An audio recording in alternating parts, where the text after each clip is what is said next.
I've made some new plans here on my farm for the upcoming spring of 2025, and I wanted to share them with my viewers.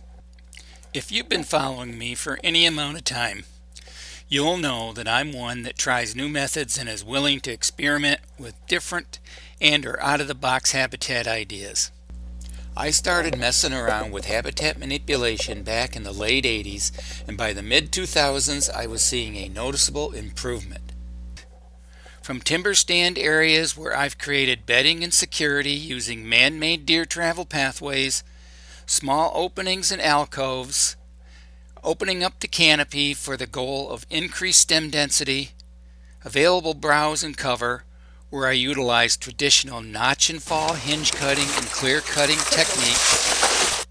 I've also been known to try a few different things in food plots, like cutting trails and overseeding them with fall annuals, planting pinch point fingers, or plot dividers of sorghum, switchgrass, or miscanthus grass, planting or placing trees or posts in plots for mock scrapes to bring bucks up close for great archery shots and to keep them busy checking on their competition. If you're new to the channel, thanks for stopping by, and get ready to see how you too can enjoy quality hunts on your slice of heaven, regardless if it's large or small. As my habitat improved over the past 3 decades, so has the deer density. This spring, I'll be increasing my food production by about 2 acres in one very active area. Last fall, I experimented in this area by mowing a small strip into the existing native warm season grasses, overseeded it with crimson clover and winter rye. Because I was still under a CRP contract, I used zero weed control and relied on the fast growth of the clovers and the rye to jump up ahead of the existing grasses. This area has been in a government CRP program for about 20 years. I've learned a lot about managing native grasses since then, and my biggest takeaway is that your grasses can be too thick for predictable deer use.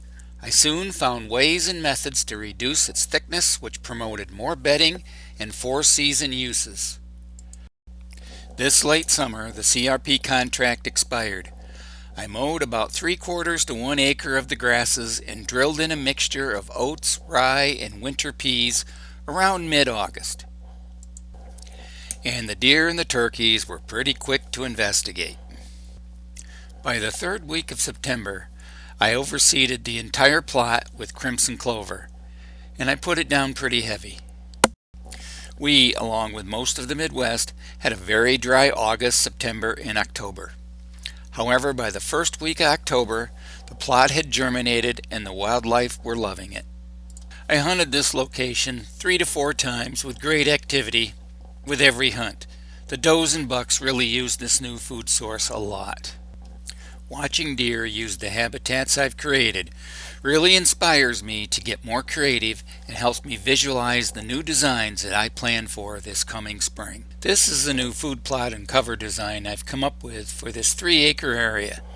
Number 1, I'm going to plant more summer and fall food, such as soybeans, milo with non-GMO sugar beets, brassicas, crimson clover, winter rye, radishes. I'm also going to be very strategic with my perennial alfalfa feeding trails that will mimic the deer movement patterns that I've noticed them use over the years.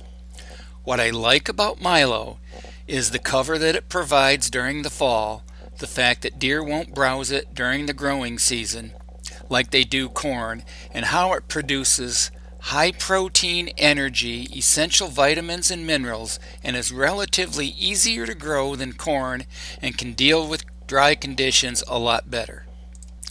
I've added a water tub, a mock scrape cedar tree, and the milo will terminate to a point. Anyone that's watched whitetails know that they'll gravitate to structures that end in a point, much the same as game fish. This will concentrate deer activity closer to my blind for up close and personal shooting opportunities. I'm also going to enhance the southern 25 to 30% of the grasses with miscanthus grass clumps and rows and random plantings of Norway spruce. The deer seem to bed and utilize the southern end of this field much more, primarily due to its higher elevation.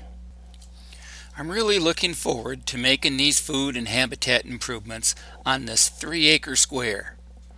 Once the winter leaves and it's time for burning and prepping these areas, I'll be adding video content updates to my channel for you to follow along on this journey along with me. Good luck and good habitat, and I'll see you next time.